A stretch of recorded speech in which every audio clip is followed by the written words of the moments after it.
Well, you know, one of the most consistent issues in and around Corpus Christi and the coastal bend is stray dogs and other animals attacking other animals and people.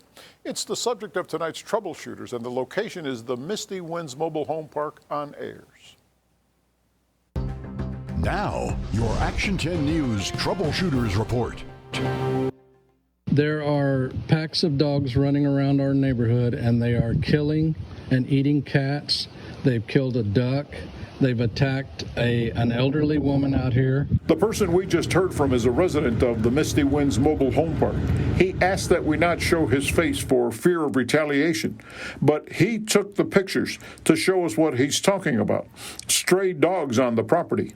Yet park management acknowledged to the Troubleshooters that they are aware of the problem and have called animal care services multiple times. A large majority of those dogs are owned. Those dogs are owned by people who live within the mobile home park. The Troubleshooters wanted to ask Joel Skidmore with Animal Care Services how many calls they've received from Misty Winds. He said 17 over the past 30 days. Every time you walk out your front door, are you always looking around, always on alert? There's elderly people out here. There's a lot of young children.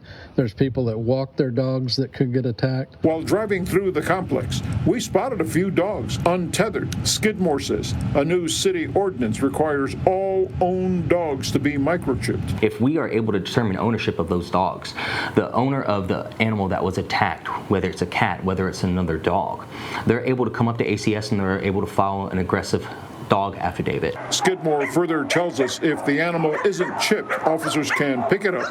However, whether they can bring it into ACS depends on how much room's available. So he offers these 3 steps to follow if you find yourself in a confrontation with a stray animal. Don't approach it if you don't know it.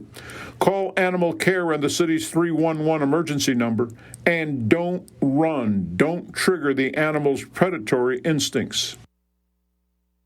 Mr. Skidmore also offers these 3 steps to follow if you find yourself in a confrontation with a stray animal. Don't approach it if you don't know it, and call the city's non-emergency 311 number. He also says now that they have limited officers to respond. They respond on a priority system, and keep in mind they do need more officers. So he encourages everybody who sees something involving a stray animal, call ACS. As always, whenever you have a story you'd like the Troubleshooters to look into, call or send us an email at troubleshooters@kztv10.com.